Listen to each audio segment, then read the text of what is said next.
Good evening. As the nation's largest military post deals with the concussion of what happened there yesterday, the colossal loss of life, tonight a single gunman is hospitalized under heavy guard, and the numbers have gone up to 13 killed, 43 injured in that single attack on Fort Hood in Texas. And a new picture is emerging of this accused gunman, literally and figuratively. The Army major, a trained psychiatrist, as we now know much more about his past and his personal life. Again tonight, we have all of it covered, beginning with Lester Holt in Fort Hood tonight. Lester, good evening. Brian, good evening. The accused shooter, who himself was shot and wounded, has been transferred to the Brooke Army Medical Center in San Antonio. That's about 150 miles from here. He is in stable condition in the intensive care unit there.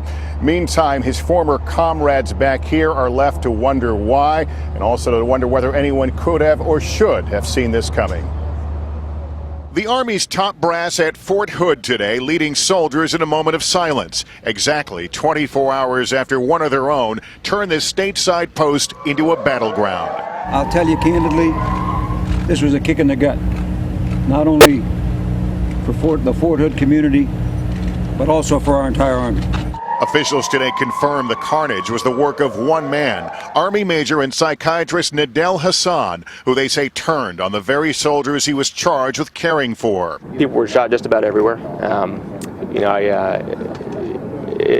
Certainly it's hard to imagine one person doing this much damage. The picture emerging of Hassan is of a man increasingly anguished over his imminent deployment to Afghanistan.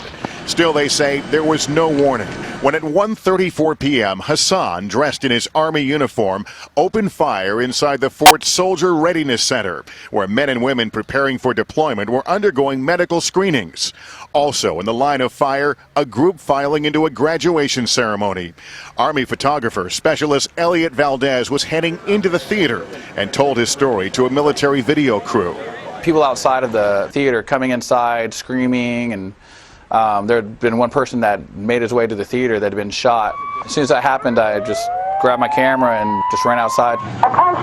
In an exclusive interview with NBC's Salt Lake City affiliate KSL, a father of a soldier whose identity he did not want revealed described what his daughter says happened before the gunman started shooting. He said, "Allah Akbar," and just opened up on everybody. And initially, she thought that it was part of the training, some real-life scenario, but it was within a second or two that she realized it was for real, because the person next to her was shot and killed instantly. The rampage ended when civilian police officer Sergeant Kimberly Munley shot Hassan 4 times, wounding him, despite being shot herself. Her father, Dennis Barber, back in North Carolina. Like your primary, secondary concern is just for your family. So you're not feeling that ill will or hard feelings against someone you're just questioning why would anyone in their right mind start something like this. This morning, President Obama said the motive of the attack is still unknown.